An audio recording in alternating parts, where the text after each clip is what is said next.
Bueno,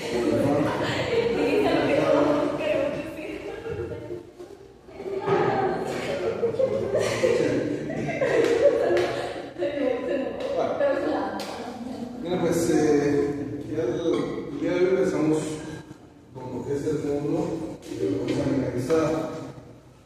Normalmente esto es como el módulo que todo el mundo le gusta esperar, que está con la edición y la acción de todo esto.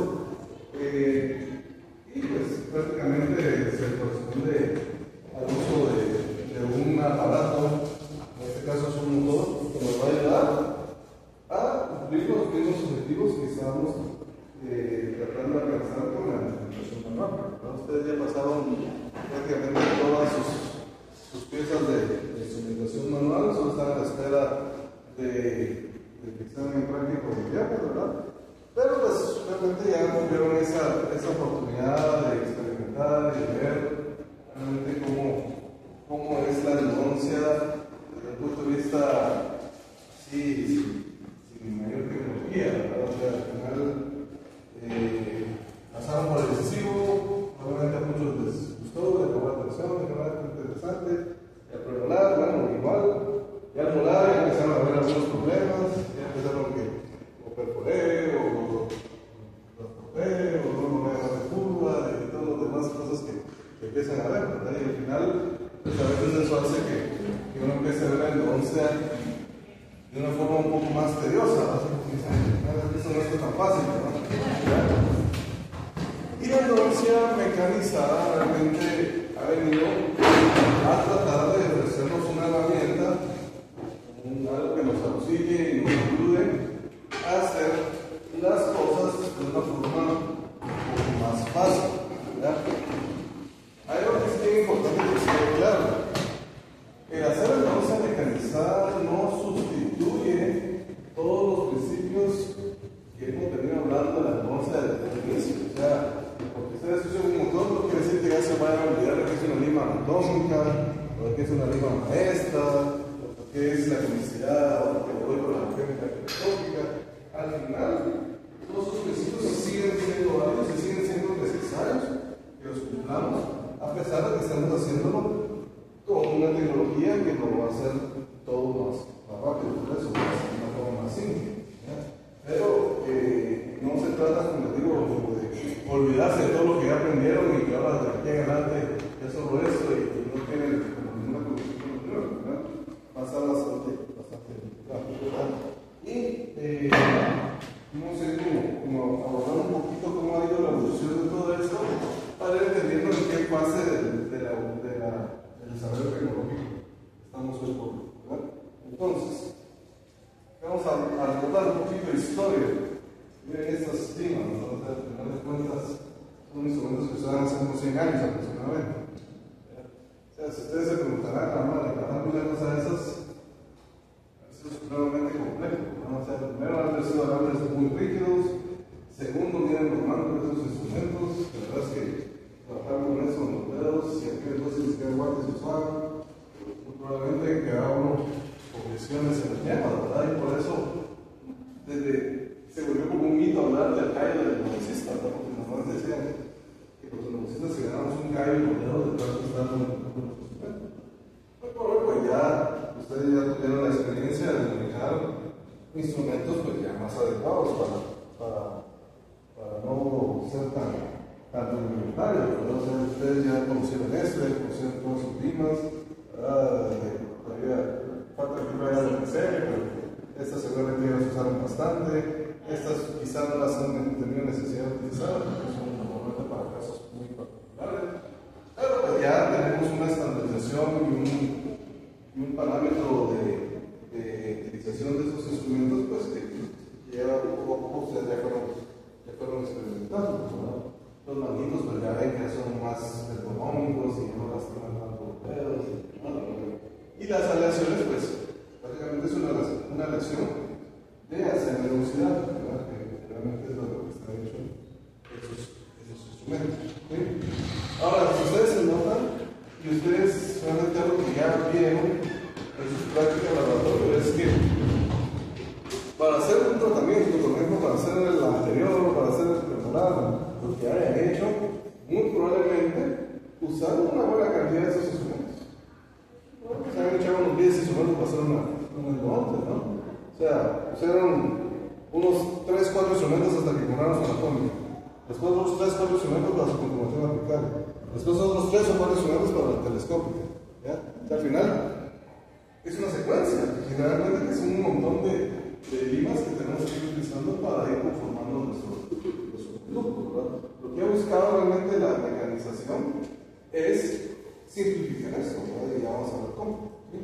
Pero el hombre, el ser humano, desde hace mucho tiempo, ha estado queriendo mejorar y facilitarse las cosas. La verdad es que es una de las cualidades del ser humano, es eso, realmente buscar una forma más fácil siempre de hacer lo que están haciendo, ¿verdad? Y ustedes ven acá una imagen, probablemente la primera referencia que hay a la neurociencia mecánica en un texto de ortopedia, ¿sí? Que era este contraángulo, ¿sí? Un todo raro, ¿no?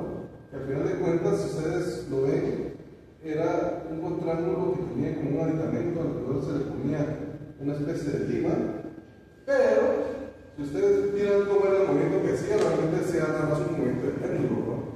Al final de cuentas, ponían ustedes eso así adentro, ¿verdad? Que si era bueno, probablemente no era lo más adecuado, ¿verdad? Pero era lo que para ese entonces se podía conseguir, ¿verdad? Probablemente en un conducto curvo esto no iba a funcionar, realmente lo iba a destrozar antes de poderlo preparar bien. Pero con el paso de los años, pues fueron saliendo nuevos instrumentos. En este caso, por ejemplo, ven acá, este del año 1928, casa WIH, ¿verdad? Muchos de ustedes probablemente tienen turbinas de esa marca, ¿verdad? Es una casa que tiene muchos años de estar produciendo piezas de mano y demás. Y dentro de su arsenal de cosas que produjeron fue este contraángulo que se llamó pulso, ¿ya? Que ustedes ven que se le podían adaptar limas, ¿ya? Y que lo que hacía este contraángulo era un movimiento en dos vías, un movimiento de impulsión-tracción, es decir, de arriba hacia abajo, y un movimiento de giro hacia un lado y hacia otro, ¿verdad? ¿Sí? O sea, tenía un movimiento oscilatorio y un movimiento vertical, ¿ya? Si ustedes se dan cuenta, esto es lo que realmente nosotros hacemos con los dedos. ¿Qué es lo que ustedes hacen cuando están empezando a bajar una línea en un conducto? Normalmente van haciendo movimientos izquierda-derecha, y cuando ya lo están limpiando, ¿qué hacen? Movimientos de entrada y salida para ir limpiando. Entonces, al final, lo que ellos hicieron es replicar esos movimientos que uno hace con los dedos con un aparato que nos facilitaba, ¿verdad? Ya han comprendido desde cuándo estamos intentando conseguir facilitarnos la vida. Esta misma casa en el 59 sacó la versión mejorada, digamos, ese contraángulo, ¿verdad? Casi 30 años después, o más de 30 años después, ¿verdad? Que se llamó el Racer. Y acá ustedes ven incluso las fotos tan curiosas, ¿verdad? Las fotos todavía se indican de goma, digamos, las manos todavía no tenían guantes y cosas así que hoy por hoy ya son como impensables, ¿verdad? O sea, son entonces indica que es prácticamente una relación, ¿verdad? Entonces, la verdad que es curiosa la historia cómo ha ido evolucionando, pero vemos un contrario que también, ¿verdad? Tenía movimiento arriba hacia abajo y oscilación izquierda-derecha, ¿verdad?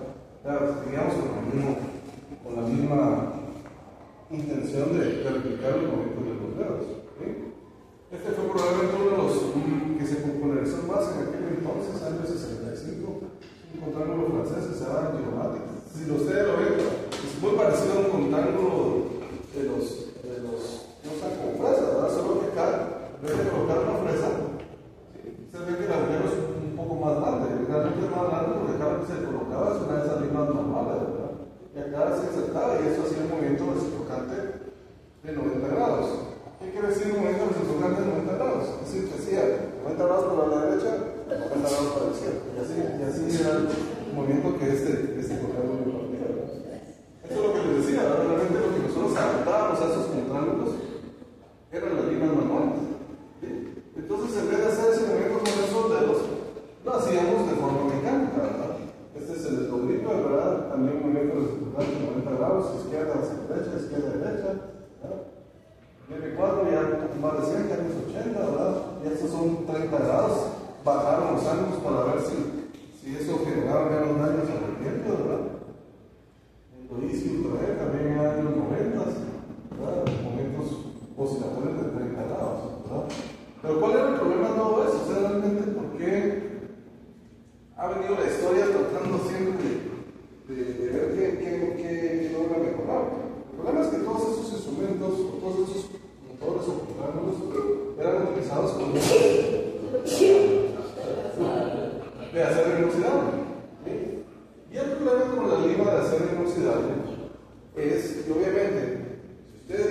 en un conducto recto, normalmente no va a tener ese problema.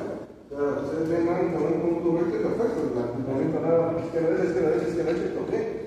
Pero donde ustedes usen una lima de acero inoxidable en un conducto curvo, ¿ya? Y ustedes esa lima se dobla, muy probablemente ese giro izquierda-derecha, en vez de ser un giro que se llama tener centrado, va a ser un giro que va a ser una especie de latigazo, ¿no? ¿Sí? Entonces, al hacer accionar por un motor, lo más probable es que generemos este tipo de fluctuaciones. Y esa fue la razón por la cual realmente todos esos contratos y todas estas herramientas no cobraron, ¿verdad? Porque al final quedaba uno destrozando un conducto en vez de conjugarlo, ¿verdad? Y no fue, sino hasta que empezamos a hablar del níquel titanio. Esta es una lección diferente.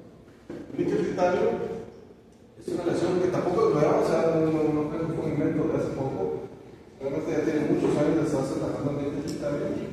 Y sus primeras aplicaciones usualmente fueron para la industria militar o para la industria naval. ¿Sí?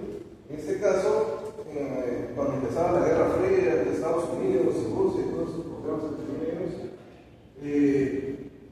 empezaron a crearse misiles y charadas así, pues ellos estaban buscando, los ingenieros de demás, buscando una aleación que no fuera tan pesada, o sea, que fuera una aleación liviana de alguna forma, y que resistiera condiciones extremas, ¿verdad? ¿Qué son condiciones extremas? Calor, movimiento a alta velocidad y todo lo que pues un arma de estas requería, ¿verdad? Y realmente encontraron que el níquel titanio tenía esas buenas cualidades que podrían servir a ellos para eso. De hecho, también la NASA las utilizó para fabricar antenas de naves espaciales. O sea, eso nos da a entender que realmente es una aleación que sí está diseñada para tolerar y soportar altos niveles de estrés, ¿verdad? Y en odontología, pues la primera aplicación que tuvo fue ortodoncia. ¿Sí? Muchos de los alambres de aquel entonces eran solamente acero inoxidable. Después, alguien dijo, bueno, creo que ese es un alambre que puede tener buenas cualidades para ser utilizado como un arco de ortodoncia. Y así surgieron los arcos de níquel titanio, ¿verdad? Por allá por los 70. ¿Sí? Hoy por hoy, pues, los ortodoncistas siguen utilizando arcos de níquel titanio o acero, dependiendo de qué es lo que necesiten hacer. Pero realmente vean cómo ya son más de 50 años que ya se necesita tecnología. Un par de años después, estos autores propusieron, bueno, miren, si esa lente es tan buena, podríamos usarlo para fabricar instrumentos enormes. Quedó la propuesta, nadie le puso mayor coco, la verdad es que se quedó como en el olvido. Hasta 20 años después, aproximadamente, que vinieron esos autores y ellos sí ya publicaron la fabricación de las primeras limas de níquel titanio para el negocio, ¿sí? Limas normales. O sea, las mismas limas que ustedes ya conocen, que ustedes han visto, ya hemos usado en el laboratorio, solo que en vez de ser emocionales, eran hechas de níquel titanio. Y realmente el estudio demostraba que tenían muy buenas propiedades físicas, ¿verdad? Que tenían mejor flexibilidad, que tenían mejores temperaturas y un montón de ventajas que las hacían una alternativa interesante, pero vean hace cuándo, ¿verdad? 1988. ¿Qué es el níquel titanio? Básicamente es una aleación, es una mezcla de dos metales, en este caso 56% de níquel, 44% de titanio, ¿verdad? Y que tiene unas características muy particulares. La primera, flexibilidad. Realmente la línea de níquel titanio es muy flexible. Ustedes agarran, la pueden notar que es más fácil manipularla que una lima de acero inoxidable. Esto va de la mano con algo que se llama superelasticidad. La superelasticidad es la capacidad que tiene de adaptarse a las irregularidades del conducto. Y la última característica que tiene es algo que se llama memoria de forma. La memoria de forma quiere decir la capacidad que tenía la aleación de regresar a su forma natural luego de quitarle el estrés. Entonces, si lo vemos químicamente o lo vemos ya directamente en acción, ustedes tienen una lima que va a ver exactamente igual a una lima acero inoxidable, pero cuando lo colocan en un producto irregular, estrecho, curvo, lo que quieran, bajo ese estrés esa lima es capaz por la flexibilidad que tiene de adaptarse a todas las curvaturas que pueda tener un conducto, por esa elasticidad también. Y cuando ustedes la sacan, la lima viene y regresa a su estado natural, o sea, vuelve a estar enderezada de nuevo como estaba cuando estaba nueva. Y no pasa lo mismo con el acero inoxidable. Entonces, es de ser en cuenta cuando trabajaron ahorita en el laboratorio que si ustedes tenían un conducto curvo, ustedes venían, agarraron una lima de acero inoxidable, ponían la lima 10 o la lima 15, y cuando la sacaban, la lima salía así. Salía con la forma que tenía el conducto.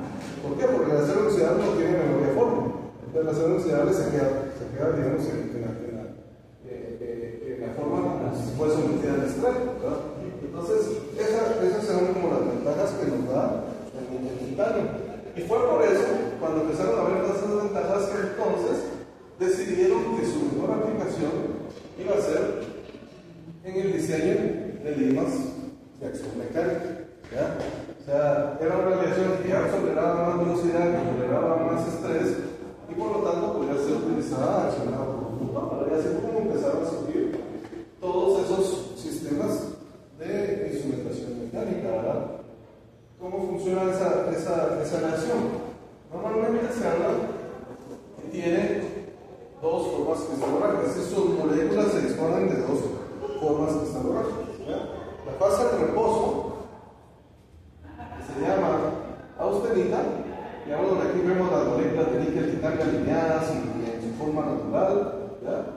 Y la fase bajo estrés que se llama martensita. Aquí es donde él empieza a mostrar sus flexibilidades, su elasticidad y todo, o sea, esa capacidad que tienen esas moléculas de ir cambiando su disposición para volverse más flexible, ¿verdad? Entonces, cuando ustedes están con una lima de reposo hasta acá, cuando está trabajando en un conducto bajo estrés, se pone en esta fase, ¿verdad?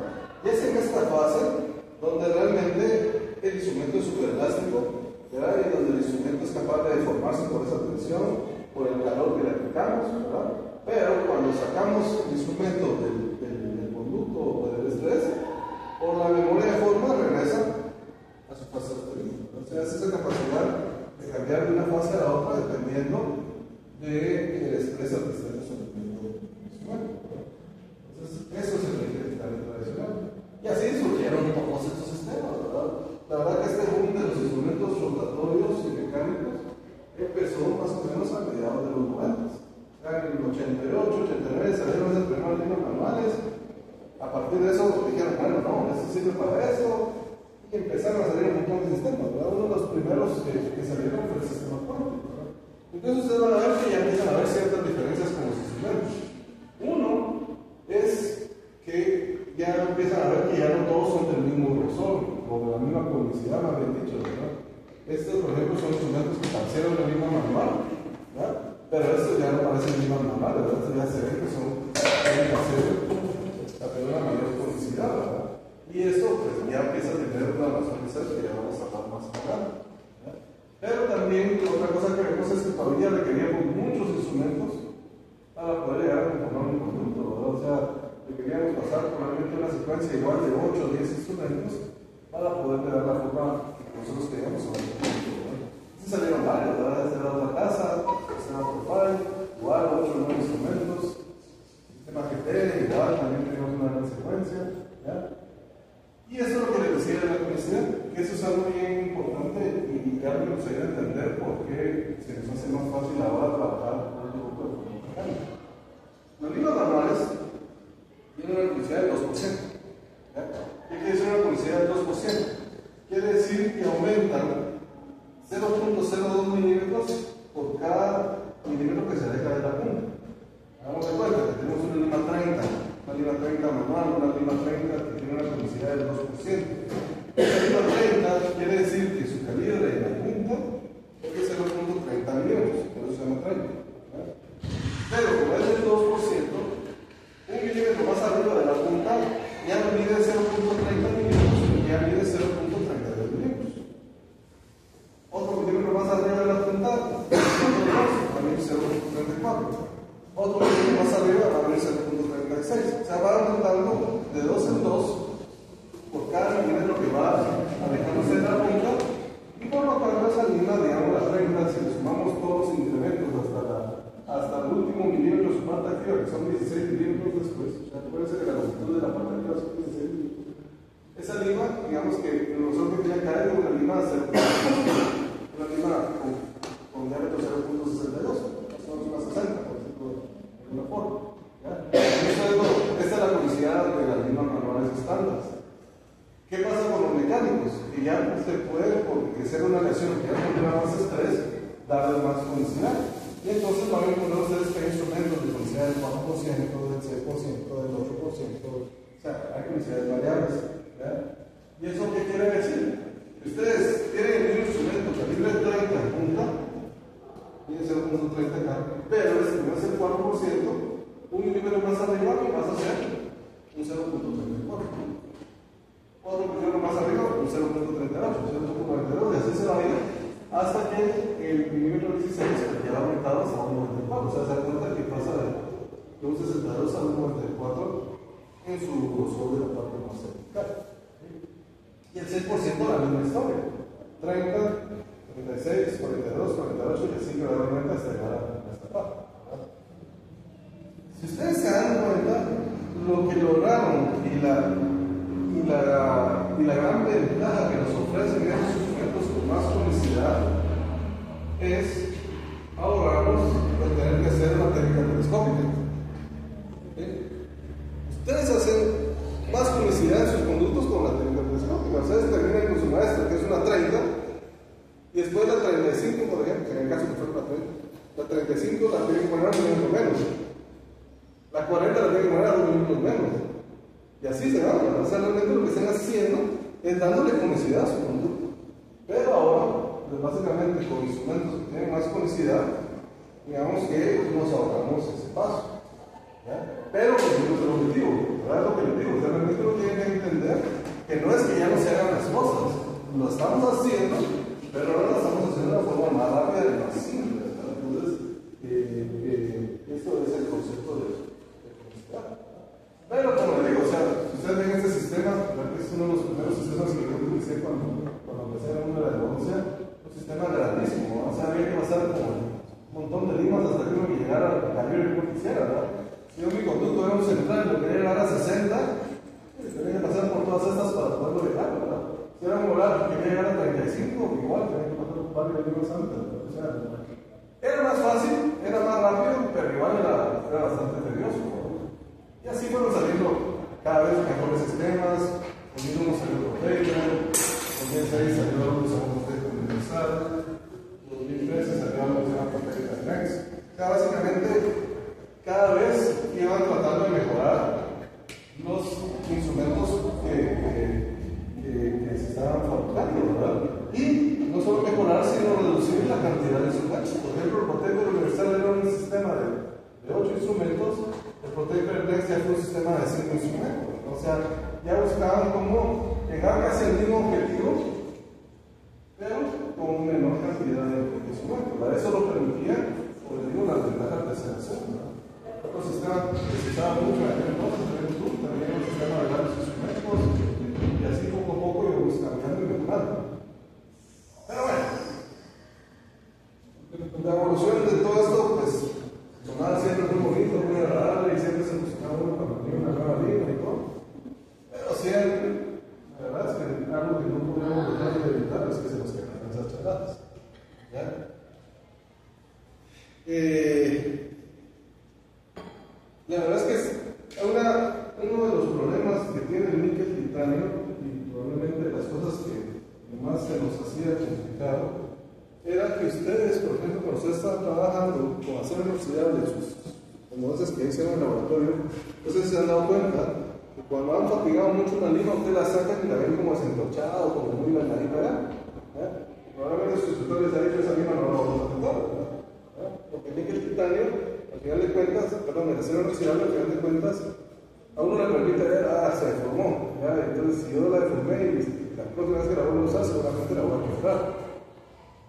El níquel titanio no tiene ese aviso. El níquel titanio se fractura de manera repetida. ¿Por qué? Porque él entra, se deforma, pero por la menor forma se recupera su forma natural. ¿Ya? Entonces, realmente, cuando está fatigado, no lo vamos a ver dañar, sino que una vez se va a pegar. lo que vamos a usar, ¿verdad? Entonces sí, es un poco más complejo y hay que tener mucho más precaución porque la probabilidad de que fracturemos esos instrumentos es latente, ¿verdad? No voy a decir que es altísima, ¿verdad? De hecho, si vemos estudios, vamos a hablar de que hay estudios que hablan de que tienen una incidencia de fractura entre el 3 y el 21%, ¿verdad? Obviamente, ustedes dirán, es bastante rango, ¿verdad? O sea, si hablo de una incidencia del 3%, está bien, no lo haría tan mal. O sea, de 100 casos o limas que usted haya utilizado, que se hayan quedado atrás, no está tan exageradamente mal, ¿verdad? Pero si de 100 limas o 100 molares o 100 conductos que hubiera hecho facturé en 20, eso es demasiado, ¿verdad? De cada 5 casos, en uno va a haber instrumentos perforados. Eso sí, ya me hubiera cambiado un poco de especialidad. La razón por la que los estudios tienen rangos tan diferentes es porque hay que ver cómo están hechos los estudios. Normalmente, cuando son estudios clínicos o hechos en dientes naturales, los rangos de fractura no son tan altos, ¿verdad? 3%, 4%, ok. Cuando son hechos en modelos plásticos, sí son más altos, ¿verdad? Normalmente ustedes ven un estudio donde han hecho resistencia de la fractura de lima. Si usan bloquecitos de esos plásticos, normalmente van a necesitar más de limas porque eso es más rígido, ¿ya? El plástico se tiende a enfocar más en la lima y por lo tanto pues, se va a fatigar más rápido, ¿verdad? Entonces, de eso va a depender mucho la incidencia, pero como les digo, una incidencia de menos de un 5%, creo que no estamos tan mal. Lo que les decía, ¿verdad? El problema no es que se nos lleve o en qué rango se nos lleve, sino el problema es que no nos avisen. Entonces, realmente no podemos tener un warning anterior, decir, ay, esta ya se va, esta se viene de la dieta, se va a quedar, realmente se nos puede ir, ¿ya? Y algo bien importante que tenemos que identificar es saber por qué se nos quedan las uñas, ¿ya? Y hay dos razones principales, ¿ya? Una se llama la fractura por torsión y la otra se llama fractura por flexión, ¿ya? Vamos a ver qué es cada una de ellas para que las entendamos y podamos analizar por qué tenemos que ir a los libros. Vamos a empezar por la fractura por flexión, que es la fatiga cíclica, ¿verdad? Y esto ocurre cuando un instrumento se mantiene girando en una curvatura, ¿ya? Ustedes ven cómo está este alambre acá en una curvatura. Puede que eso es una lima que está siendo accionada por un motor y girando probablemente a 300 revoluciones por minuto, ¿ya? Si ustedes analizan y ven la imagen, ustedes van a ver que la parte externa del instrumento o la parte externa o la parte del instrumento que está hacia el lado externo de la curva, normalmente las moléculas de ese níquel de titanio se tienen que estirar, ¿ya? O sea, porque no está el instrumento recto, está el instrumento así. Y obviamente en esta parte de acá, esas moléculas se van a estirar.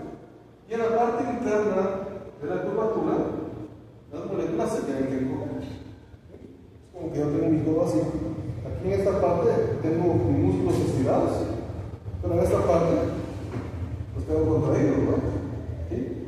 Pero mi brazo no está quieto, digamos, o en este caso el instrumento no está quieto, está girando sobre el eje. Y por lo tanto pasa de tensión a compresión, tensión, compresión, tensión, compresión, 300 veces en un minuto. ¿Sí? Eso es lo que se llama fatiga cíclica, es decir, un instrumento que está estira y coge, estira y coge, estira y coge, estira y coge, en un mismo punto, pues se va a fatigar y se va a quebrar, ¿ya? Normalmente cuando esto pasa, se fractura el instrumento del punto de máxima curvatura. Por ejemplo, ustedes ven en este caso acá abajo, normalmente una fatiga cíclica se va a dar en este punto, donde está la curvatura más alta. ¿Sí? De hecho, en este caso, tal vez no se nota por el uso, ¿sí? Pero de aquí, de la flecha para abajo, es una línea. Está actuado con níquel de titanio. Y aquí para abajo es una flecha, ¿verdad? O sea, aquí se nos quedó la misma, ahí quedó. ¿Sí? Se quiebra, como le digo, en ese punto. ¿Por qué? Porque ese es el punto donde está la estiramiento. Ustedes agarran un un alambrito, un clip pegadito o algo y empiecen a hacerle así, y no te lo va a quedar, porque lo fatigan, ¿ya? Lo mismo es esto, ¿verdad? Entonces ese es su tipo de fractura, ¿ya? Que cómo podemos entonces evitarlo. Si ya entiendo yo que esto lo voy a fatigar, la forma de evitar que esto me suceda es no dejarme el instrumento quieto girando en ningún punto. ¿Ya? O sea, yo tengo un instrumento en una curvatura y lo dejo girando sobre ese punto, voy a fatigar ese punto de máxima curvatura. Entonces lo que tengo que hacer es siempre estar entrando y saliendo, entrando y saliendo, entrando y saliendo, porque entonces yo distribuyo la fatiga a lo largo de todo el instrumento, no solo en el mismo punto. Es una regla de oro cuando ustedes estén haciendo instrumentación mecánica, nunca se queden trabajando estáticamente en el mismo punto. Y la otra razón por la que nos quiebran los instrumentos es por fatiga torsional. ¿Y esta cuándo sucede? Esta sucede cuando ustedes bien están girando el instrumento del reproductor, van progresando para ir avanzando en él, pero en algún punto tal vez la punta del instrumento se queda atorada. ¿Sí? Y acuérdense que eso está siendo accionado por un contranudo que está diciendo gira, ¿verdad? Entonces el cuerpo quiere seguir girando, pero la punta está atorada. Y entonces eso va a vencer la fatiga torsional del instrumento y se va a quedar en la punta, ¿verdad? ¿Sí? Esta es la típica lesión del futbolista. O sea, cuando un futbolista viene, planta el pie en la cancha, quiere girar y a veces el pie se le queda atorado, que te quiera la rueda, no lo ligamento. Eso es básicamente una fatiga por torsión. Entonces esta normalmente se da por curva en el ápice. O sea, normalmente cuando se nos queda atorado la limación, normalmente la parte más estrecha. Entonces acá se acabó la lima, quiso seguir girando y obviamente la parte que se quedó trabada, pues ahí se retiró, ¿verdad? Ustedes ven aquí en este otro caso, ¿verdad? Esta curvatura acá, bien abrupta, ¿ya? ¿Cómo sé yo que este instrumento se quebró por torsión y no por flexión? Porque el instrumento se quebró aquí. No sé si logran ver la diferencia entre la metapercha y el metal de litro. Al quebrarse aquí, yo sé que todo lo que pasó es porque esto se atoró. ¿Sí? Porque si no, si hubiera sido una fatiga cíclica, se me hubiera quebrado en el punto de máxima curvatura. Entonces, pues, básicamente, si yo reconozco y sé por qué se me pueden quebrar los instrumentos, voy a tratar de evitar que eso pase. ¿Ya? Y la pregunta entonces ustedes me harán es, bueno, ¿cómo evitamos entonces la torsión? La torsión se evita no aplicando fuerzas tan excesivas sobre el instrumento. ¿Ya? Porque si ustedes vienen y no les bajan un instrumento, y la forma que quieren hacer bajar es hacerle más fuerza, pues es más probable que se desarrolle. Entonces tienen que ir dejando que el instrumento progrese pasivamente. Entonces ya tienen dos reglas de oro. Uno, no quedarse quietos en un mismo punto. Y dos, no ejercer fuerza excesiva para hacer que el instrumento avance. Es lo que deje que vaya avanzando libremente. Y bueno, desde el punto de vista tecnológico, pues siempre hemos tenido a cuestionarnos todas las personas que han hecho investigación y desarrollo de instrumentos, cómo pueden hacer para reducir esa fatiga, ¿verdad? Para asegurar que el instrumento aguante más, que no se nos fatigue tan fácil, que no se nos quede tan fácil los instrumentos. Y realmente para reducir la fatiga se abordó, y realmente lo que la ciencia logró como ayudarnos a mejorar es en dos aspectos. El primer aspecto vino a partir de este artículo. ¿Ya? Este artículo habla, cuando uno leía el título, realmente era bastante impresionante. Estoy hablando del año 2008, entonces estaba en primaria, no sé, no había nacido. Pero empecé a hacer buen rato, en química. En este año, ya tenía ya varios años que estaba haciendo el modo salió este artículo y cuando uno leía el título de la decía, este cuate que es el artículo, que hablaba del artículo, preparación del canal usando un solo instrumento de níquel titanio.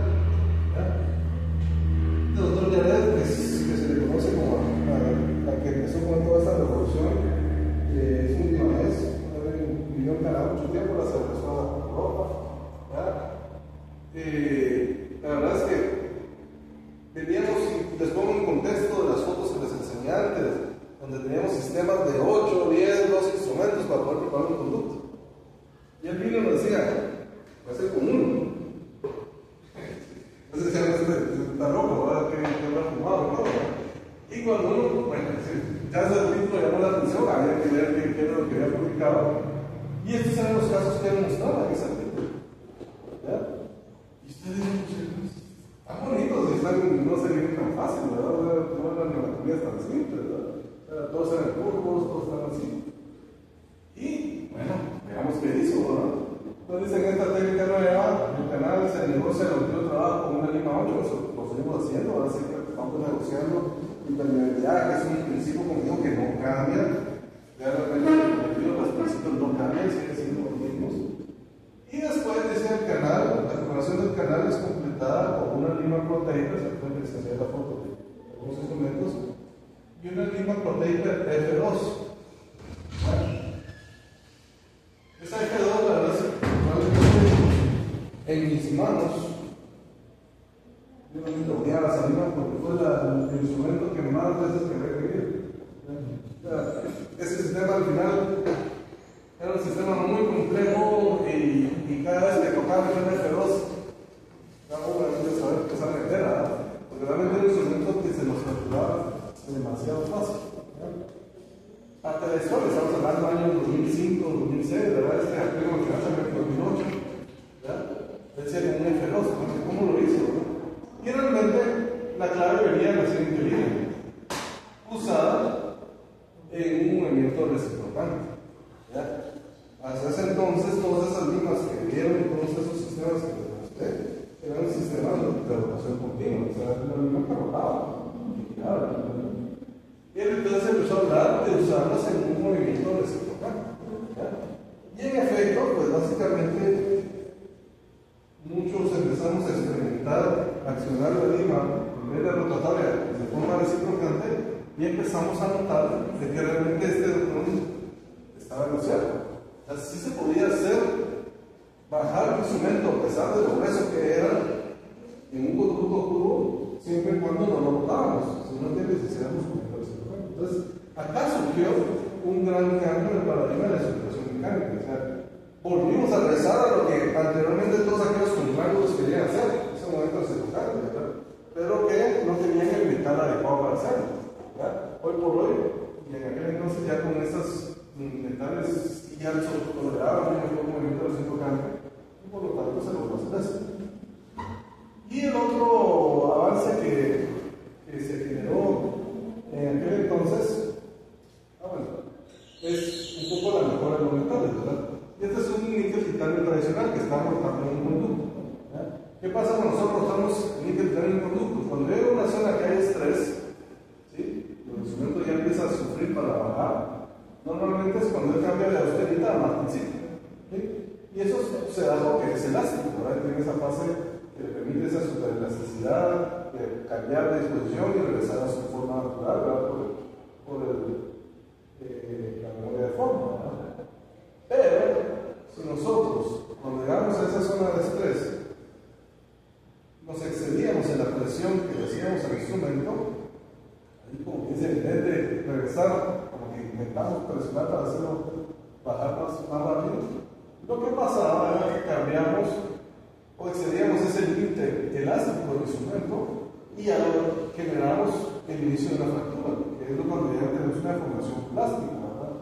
Y realmente ese instrumento, cuando sale, realmente nosotros no alcanzamos a ver que el instrumento estuviera diferente, pero su estructura molecular ya no era la misma. Y muy probablemente el siguiente uso pues ya se iba a fracturar, ¿verdad? Entonces, el problema del níquel titanio tradicional era que esta ventana entre la fase elástica, que es la buena, la fase plástica, donde ya se empieza a dañar permanentemente, era muy pequeña, o sea, era muy fácil pasar de acá para acá si yo hacía más fuerza al otro lado, ¿verdad? Nosotros, cuando nos enseñaron a manejar esto, nos decían, ustedes tienen que aplicar una fuerza no más grande de la que aplicarían a un lápiz de punta fina sin pegarle la punta. O un portamina, ¿no? Es la fuerza que aguanta sin que le pierda la punta, ¿verdad? Entonces, La verdad es que era un poco subjetivo porque no todos tenemos las mismas presión, una impresión con la mano, ¿verdad? Pero bueno, así nos tocó aprender, ¿verdad? Entonces lo que hicieron para mejorar eso es empezar a investigar sobre cómo podían modificar el níquel titanio para que tuviera un límite elástico más grande, ¿ya? Y así fue como a los ingenieros se les ocurrió que si calentaban el níquel titanio a la hora de fabricarlo, entonces empezaron a fabricar níquel titanio a diferentes temperaturas y a hacerle cambios entre calentar y enfriar el metal, pues lograban generar una mejor elevación. Esta primera modificación que hicieron el níquel titanio se llamó M-Wire, ¿sí? O sea, ustedes ven que sigue siendo níquel titanio, pero ya modificado, ¿no? Por eso la M de modificado. De wire de alambre, o sea, realmente es un mismo alambre níquel titanio, pero modificado, ¿sí? Y esta modificación, lo que le permitió al níquel titanio es pasar de tener dos fases, es decir, de tener una fase austerita y una fase mantensita, que ya les expliqué que son, a tener una tercera fase que le llamaron en aquel entonces la fase R. La fase R no es más que una ventana de límite elástico todavía mucho más grande, ¿sí? Es decir, podríamos tener una mantensita como esteroides, por decirlo de alguna forma, o sea, algo que se necesita más. ¿Sí? Entonces ahí empezamos a ver una mejora en el níquel titanio, ¿sí?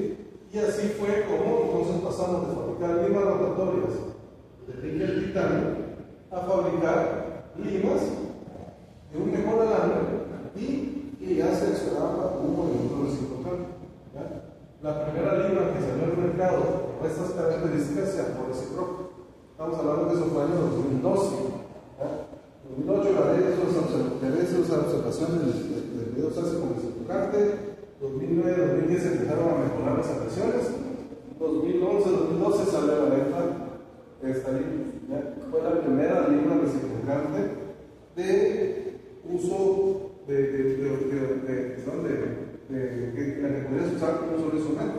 O sea, ya el paradigma cambió. O sea, cambió de pasar una secuencia de 10 instrumentos a solamente seleccionar cualquiera, ¿verdad? O sea, aquí ustedes tienen 3, pero no es que uno tendría que pasar las 3 secuencias, sino que uno con cualquier pasar. ¿Sí? Teníamos 3 calibres, por decirlo así, una 25, una 40, una 50. ¿Sí? Yo digo, bueno, este conducto probablemente sea estrecho, lo vamos a pasar a 25. ¿Ya? O este conducto es amplio, puede ser un anterior, un premolar grande, que puedo pasar a 50, sin necesidad de pasar todas, sino que ya de una vez con una sola línea. Y eso se logró gracias a eso, ¿verdad? Y ahí, como digo, empezó pues, el boom de todos los instrumentos reciprocales. ¿Sí? ¿Qué diferencias tenía esta relación? Su metal era más homogéneo, o sea, ustedes ven estos son los planos del níquel titanio tradicional, ven así como que tienen bastante heterogeneidad, no son tan parejitos. También este era un metal que salía más homogéneo por lo que practicaban, ¿verdad? Y eso realmente lo que le daba mayor flexibilidad, sin que todas estas ventas se volvieran una fase plástica, sino que este instrumento ya toleraba todavía mucho más elasticidad que la anterior. Esta fase R al final le proporcionaba al instrumento mejor resistencia a la fatiga cíclica. Era un instrumento que podíamos tirarlo un poco más en una curvatura sin tanto riesgo y le daba mejor capacidad de corte porque el instrumento tenía más templado el metal, por decirlo de alguna forma. Lo que todavía no llegó a mejorar tanto era la resistencia a la torsión. Es decir, si este instrumento se nos atora, todavía sigue siendo susceptible de fracturarse, porque esta resistencia a la torsión no mejoró tanto con esta modificación que le hicieron. ¿Ya? Por eso es que estos instrumentos funcionan muy bien con el movimiento reciprocante. ¿Ya? ¿Por qué? Porque ustedes se dan cuenta, el movimiento reciprocante no es un movimiento rotatorio continuo, es un movimiento que ustedes van a ver acá, que se da la imagen del porte, que tiene movimiento que va retornando, ¿verdad? Y ese retorno sirve para que la lima no se atore. La lima viene corta, pero regresa, se atora. Corta,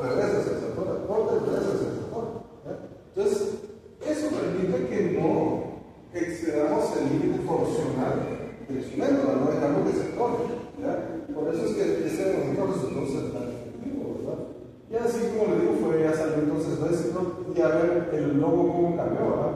En la 11 con una sola lima, ¿no?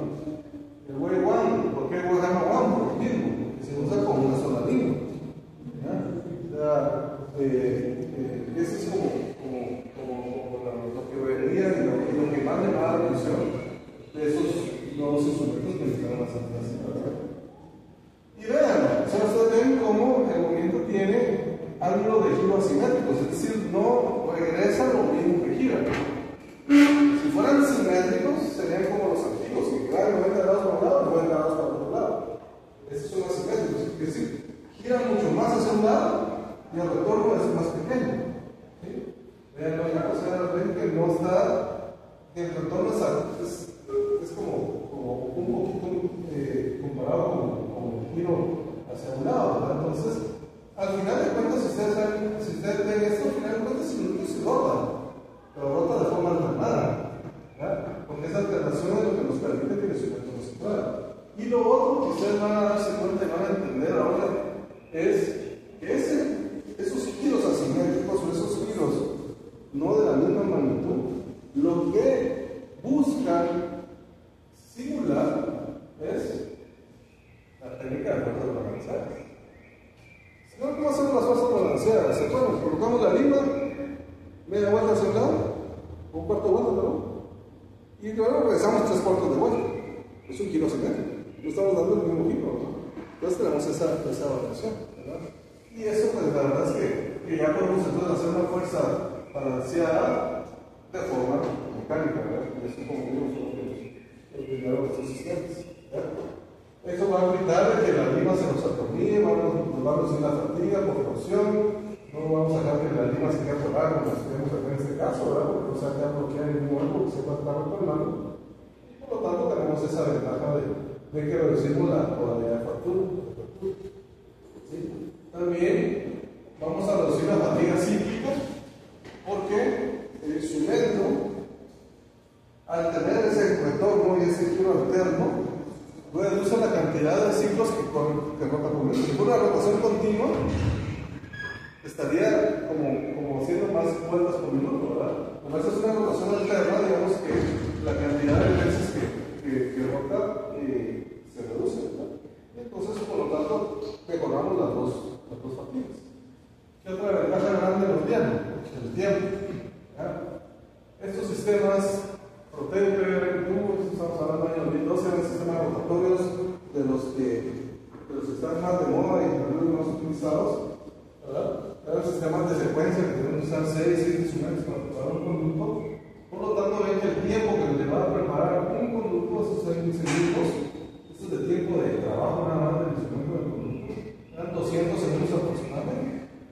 Cuando ya pasamos a usar estos sistemas reciprocantes, vemos cómo el tiempo de preparación de un conducto se redujo más o menos una tercera parte. Ahora realmente con un sistema reciprocante se prepara un conducto en 75 segundos aproximadamente. Si están hablando de un molar de 3 conductos, lo están preparando en menos de 5 minutos. ¿Cuánto tiempo le llevó al laboratorio a preparar su molar?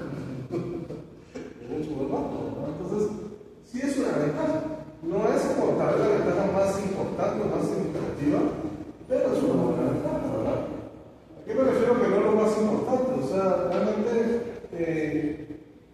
no por ser más rápido voy a ser mejor, ¿verdad? O sea, no quiere decir que si yo puedo hacer el 11 en 15 minutos, va a ser el mejor velocista que hay, ¿no? Realmente, lo que yo tengo que hacer no dejar de tener presente es que debo cumplir con los objetivos fundamentales de la negocio. O sea, el resto de la terapia endodóntica es la misma. ¿Y esos objetivos qué son? Acuérdense que intentamos no solamente conformar, que es lo que logran nuestros instrumentos, sino que necesitamos desinfectar y necesitamos sellar. Entonces, realmente, el que yo pueda conformar más rápido, realmente lo que me hace es reducirme mi fatiga y mi estrés. ¿Sí? Primero porque ya no estoy con el estrés de que voy a quebrar la lima. O al menos ya me lo redujo bastante, ¿verdad? Como yo antes, realmente tal vez me estresaba mucho saber si va a salir aquí de la lima. Probablemente con esos sistemas ya estamos más cómodos, más tranquilos. Segundo, puedo conformar más rápido, eso me va a permitir tener más tiempo para desinfectar. O sea, ya sanché, les puedo dedicar con más calma a desinfectar y por lo tanto a vacunar. Que si no nos pasará lo que usualmente ocurría en la clínica en ese momento, o sea, me costó tanto instrumentar que cuando al fin logré asentar los conos y que salieran bonitos, ya decía, esto es otro paciente de afuera, ¿va? Y una jamás empieza a querer curar la carrera y a ver si ya sabes más las cosas, pues comenzar a hacer la carrera. Pero si tenés el tiempo suficiente para hacerlo todo con calma, seguramente te quedas mejor y puedes cumplir esos objetivos de una mejor forma, ¿no? Entonces, aunque ustedes se ahorren una buena cantidad de tiempo, realmente lo que más agradezco de esto es realmente esa simplicidad y ese ahorro de estrés y fatiga que da para poder hacer todo lo demás de una forma más rápida y más eficiente. Pero como no todo es cosas lindas, también hay factores y desventajas y los pueden ver de alguna forma. La principal desventaja que ustedes le van a encontrar en estos sistemas, aparte del precio, es que son sistemas de un solo uso. O sea, de hecho, estos sistemas tienen de fábrica, vienen pre-esterilizados y ya sellados en un blister, ¿verdad? Bueno, esto algo también, voy a hacer una aclaración, ¿verdad? Estos sistemas y todas las limas que vienen ya preesterilizadas y selladas en un blister, sí son limas que podemos sacar del blister y ponerlas en la boca del paciente. Todas las que vienen en cajita, esas son limas que tenemos que esterilizar previamente. Porque esa cajita que ustedes salieron corriendo del laboratorio, de la clínica, como han dicho en este caso, miren, hay doctores que no han comprado, ¿verdad? Vienen al depósito a comprar, aquí al depósito la costilla lo saca de una gaveta que sabe cuántos tiempo y suciedad han tenido ahí, y esa cajita previamente estuvo en una bodega en la zona 1 que pasó por 3 meses ahí, y ese todavía pasó como 6 meses en un contenedor. Realmente lo menos que están esas limas son limpias. Y usted tiene a ver bien y las no sé, son los correctos, ¿verdad? Pero realmente son malos hábitos que se han fomentado a través del tiempo. Estas limas, todas las que vengan selladas y preesterilizadas, sí les permiten utilizarlas de una vez. O sea, a pesar de que están en un contenedor sucio, digamos, si el sello no se ha roto, pues siguen estando estériles, ¿verdad? De hecho, las limas tienen una fecha de vencimiento, entonces ustedes la han visto. Las que vienen selladas, ¿sí? Si ustedes ven atrás, traen una fecha de vencimiento y ustedes dirán que la lima se vence o qué, ¿verdad? Realmente no se vence la lima, se vence la esterilización. Entonces ustedes saben que si la usan antes de la fecha, todavía el sello está íntegro, ¿verdad? Por lo tanto está estéril. Pero bueno, luego de este anuncio, ¿cuál es el problema de esos instrumentos? ¿Qué tienen este anillo de silicona acá? ¿Sí? Que es el que identifica el tamaño, lo que quieran. Que si ustedes, después de utilizarlo, lo esterilizan, este anillo de silicón se va a dilatar, se va a estrechar. ¿Sí? Y entonces, cuando ustedes quieran volver a colocar esta lima en un contenedor, lo van a dar. Es un mecanismo de seguridad, es algo que les dejan para que no entren eso, para que no la vuelvan a utilizar, ¿verdad? O sea, son, como les digo, y según indicaciones del fabricante, de un solo uso. No son baratas, ¿verdad? Si te cuentas, si ya compraron las limas para laboratorios, se dan cuenta que cada limita de estas son 170, por ahí, 160, ¿verdad? O sea, desde en listas de 3 y todo, ya van a 500 pesos, ¿verdad? O sea, realmente sí es una inversión, algo fuerte, ¿ya? Ahora,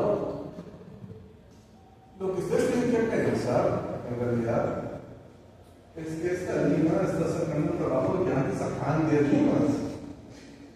¿Ya? Ya, lo que pasa es que uno realmente le da alergia a descartar un instrumento de estos después de un solo uso. Sí, o sea, pues nada más como que va a agarrar de meter a hacer un billete de 200 pesos y lo trae a la luna. Así se siente. ¿Ya? Pero, al final, como les digo, o sea, si ustedes analizan, realmente una cajita de 6, 8 instrumentos o de la marca, cuesta aproximadamente, no va a ser lo mismo, pero sí algo más como similar. Y ustedes esa cajita la usan para hacer 6 o 8 instrumentos, 6 o 8 casos, ¿no? ¿Sí? En cambio esta, pues digamos que solo es esta y la usan para hacer un solo caso, ¿no? Entonces, la verdad es que económicamente pareciera que no sea tan rentable, pero puede que sí lo llegue a hacer si hacen sus cálculos sobre sus números. Y sobre todo si cobran adecuadamente, ¿verdad? Porque al principio, esas son las cosas que no nos hemos aprendido y cuando salimos no sabemos cuánto cobrar. Pero realmente, si están haciendo un buen trabajo, pues deben de cobrarlo de la forma adecuada. Pero bueno, eso ya son temas de otro asunto, ¿verdad? Realmente lo que queremos pues, entender acá es que son limas que están diseñadas para hacer de un solo uso. Acuérdense que el estrés que sufrió ese instrumento equivale al estrés que sufrieron o que hubieran sufrido 6 o 7 limas, ¿verdad? ¿Ya? O sea, por eso es que se fatiga más rápido. O sea, hicieron con una sola lima lo que hubieran hecho antes con 6 o 7 instrumentos. ¿Qué más? Vamos a hablar de eso, ya para terminar. Los avances siguieron, o sea, no se quedó acá la cosa. ¿Ya? De hecho, han seguido experimentando y desarrollando nuevas tecnologías de modificación del metal con nuevos tratamientos térmicos. Dependiendo de la temperatura que usted le ponga al níquel titanio, cuando lo fabriquen pueden obtener níqueles titanio de diferentes colores. Acá pueden obtener las versiones doradas, que se llaman gold. Esos que ustedes en el sistema que van a utilizar se llaman Wellman Gold. ¿Ya? O sea, es un Wellman que ya fue modificado para que tuviera un color dorado. ¿Ya? Hay otros sistemas que te aplican blue. ¿No? Ustedes oyen hablar, por ejemplo, un Resident Blue. ¿Ya? Es un sistema que las limas se ven azules. Hay sistemas pinkies ahora también. ¿No? ¿Saben cuál es?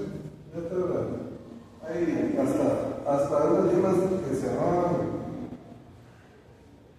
No me acuerdo cuál era la marca, pero el apellido era Rainbow, ¿verdad? Rainbow Pfizer, no sé si o sea, la verdad que le pueden dar el color que quieran ya los instrumentos. Y ojo que no es que los pinten, ¿ya? No es que les pongan una cobertura, o sea, el buen valor no van a ver que tiene cobertura de oro y no es tan caro, ¿no? Realmente es el color que les queda por la quemada y oxidación que le dan a la hora de colocar su forma de diferentes temperaturas, ¿verdad? O sea, ese es el color con el que salen los instrumentos luego de la fabricación, ¿ya? Y hoy por hoy ya más o menos se saben cómo son esas fabricaciones, ¿verdad? O sea, si ustedes calientan el alambre a la hora de fabricarlo a esta temperatura y luego lo enfrían a esta temperatura, tienen una coloración gold. Esto obtiene una blue, con esto tiene una color café o algo, ¿no? Esto no es para que lo aprendan, no podemos contar nunca. Vale, son palabras que si fueran ingenieros de metalurgia, pero tienen que saber, pero realmente, técnicamente lo que ustedes tienen que saber es por qué podemos tener una lima dorada, por qué puede ser azul, realmente son variaciones en el proceso térmico de fabricación, ¿verdad? Pero esas mismas variaciones que le dieron en el proceso térmico de fabricación hacen que estos sistemas sean afectados por el calor de la esterilización. ¿Ya? O sea, no es solamente esto que se dilata, sino básicamente que cuando ustedes vuelven a esterilizar un instrumento de estos, el calor no permite o no va a hacer que el instrumento vuelva a tener la misma flexibilidad o la misma resistencia que cuando era nuevo. Entonces, por eso es que también las casas recomiendan que estos instrumentos sean de un solo uso. Ya para último, lo más reciente que hay en la tecnología de instrumentos son estas soluciones, que se llaman níquel titanio de memoria. Esto ya como los últimos avances que ha habido en estas tecnologías.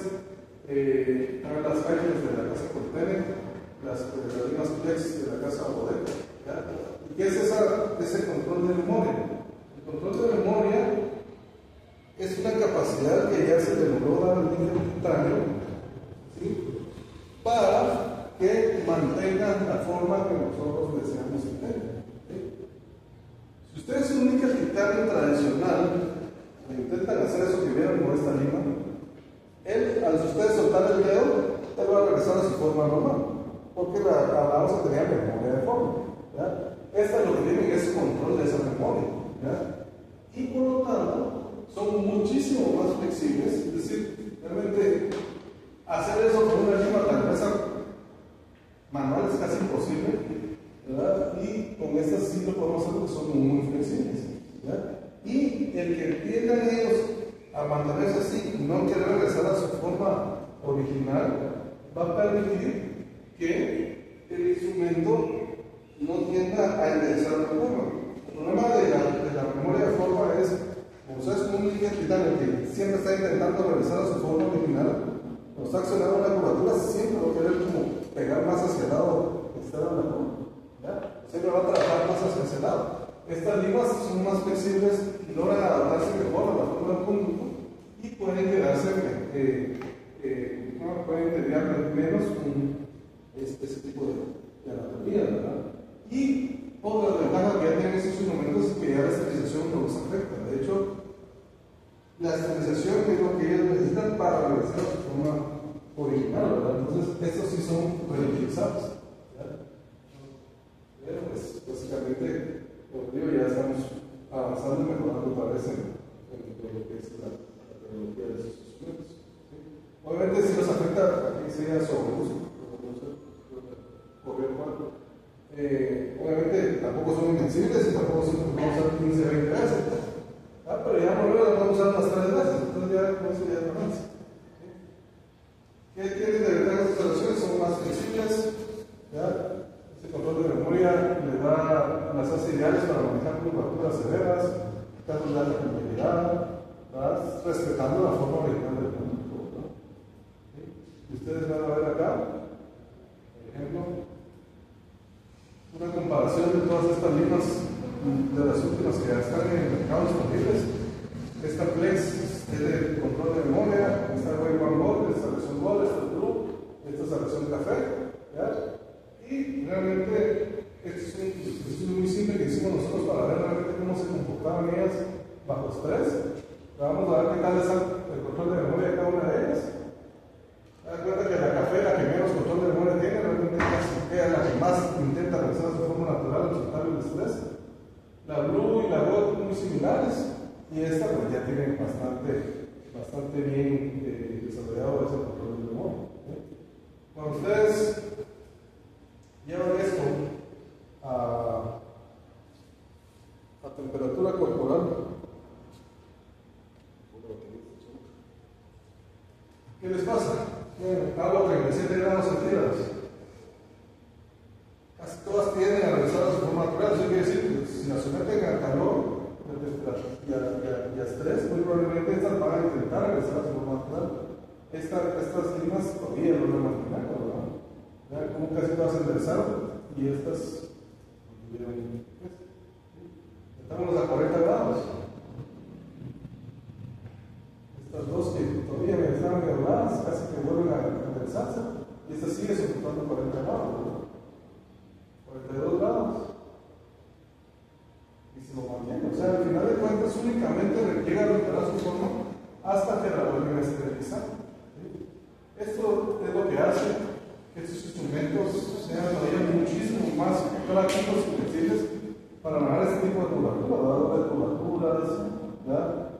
En este caso, una doble curvatura como este conjunto inicial, ¿verdad? O sea, sí son como bastante más flexibles, ¿verdad? Pero hasta ahí vamos con el avance de los instrumentos, ¿verdad? Por ahí seguro vendrán mejores cosas, pero estudiamos con esto. Es un estudio que hicimos también solo para ver qué tanto estaban mejoradas la fatiga cíclica, ¿verdad? Probamos otra vez esta línea de control de memoria, la Café, la Blue y la Gold. ¿Cómo se hacen estos estudios de fatiga cíclica? Se ponen a girar los instrumentos en una curvatura. Realmente este disco está semejando una curvatura, ¿verdad? En este caso de 60 grados. Y con un cronómetro en mano, desde que se activa la pieza a mano, se va contando en segundos hasta que la luna se queda. Ya cuando se queda, vamos a parar el cronómetro y apunta cuánto resistió, ¿verdad? Y ven esos resultados. Blue 282 segundos, Gold 124 segundos, Café 220 segundos, y esta es de control de memoria. La verdad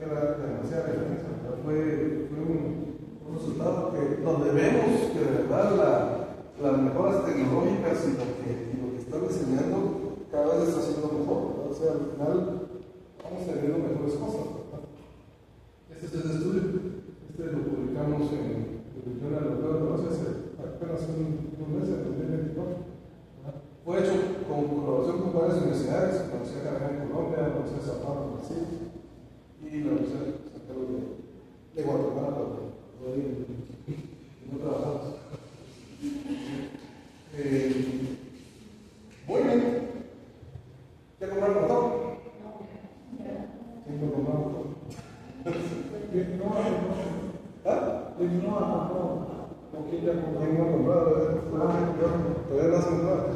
Bueno, ¿tienen alguna duda de los motores? Realmente hay muchas opciones, ¿verdad? Realmente sí hay bastante disponibilidad en marcas en el mercado. Probablemente los primeros que teníamos era este tipo de motor. Este motor es un motor de la casa de es alemán. Es un motor caro. Y realmente de las ventajas, pero fue de los primeros y los que empezaron a salir con todo esto. Este motor, por ejemplo, era el hecho de que,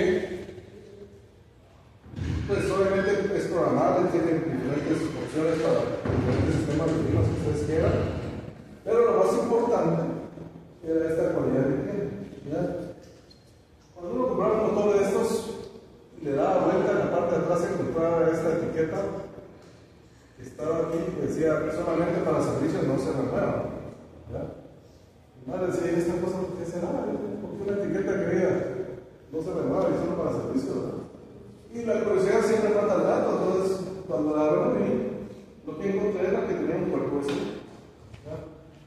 Y entonces, básicamente, este motor, una de las cualidades y las ventajas que tiene es que se puede actualizar. O sea, si ustedes salen de un sistema de limas, ustedes ya no necesitan cambiar el motor, sino que simplemente compran una actualización, la colocan, el motor se actualiza y ya se vuelve un motor, en este caso, por ejemplo, reciprocante, ¿verdad? ¿Sí?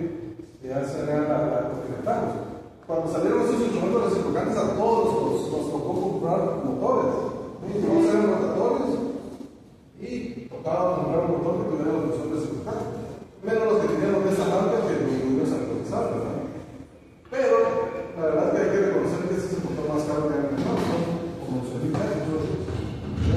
O sea, sí es bastante de calidad con el otro, la competencia de este, la X-Smart Plus, la casa de esta, es un motor también que tiene función reciprocante, más o menos está en 7.000 diarios, 800 pulsares aprox, ¿verdad? Y ahí están todos los de la fabricación china, ¿verdad? Por ejemplo, el Coxo, ¿verdad? Que también es un motor que tiene función reciprocante de la historia, los de Eidi, que son los Iconec, todos esos que empiezan con E, ¿verdad? También tiene función reciprocante, el Eco M de Meta, también tiene función reciprocante, el Enomoto de Fanta, ¿verdad? Igual también tiene función reciprocante, el de Woodpecker, también la mayoría tiene función reciprocante. O sea, como digo, hoy por hoy, opciones tienen muchas y todas funcionan bastante bien, pero la verdad que depende de qué tanto quieran invertir y gastar en esto. Yo pienso que al final lo que gastan de más en un motor más caro es durabilidad. Yo pienso que al final probablemente eso no dure tanto a lo largo del tiempo, pero lo que digo es que depende de lo que ustedes deciden. Si ustedes al final deciden dedicarse a la innovación, pues probablemente sea conveniente que compren un motor de mejor calidad o con mayor durabilidad. Si realmente van a ser eventual en innovación, no de todos los días, pues cualquiera de estos tres grupos puede darles el resultado que quieren. Ya si quieren hacer así súper exquisitos y súper fancies, pues se pueden comprar este, ¿verdad? Este es el G-Connect, este motor también se maneja con el iPad, ¿verdad? Entonces usted baja una aplicación en el iPad usted pone la lima y la forma que la va a utilizar y a través de Bluetooth le manda la señal al motor de qué es lo que tiene que hacer, ¿verdad? Se ve así como todo para subir la historia en Instagram, chaval, así. Pero de casa lo mismo hacer lo mismo. O sea, eso vale más de 20.000 pesos. Pero es como digo, más que todo es para presumir, así como que tener fotos muy bonitas con el iPad y toda la chacada. Pero final de cuentas es la misma historia. ¿Preguntas? ¿No? Voy a descansar porque sobra.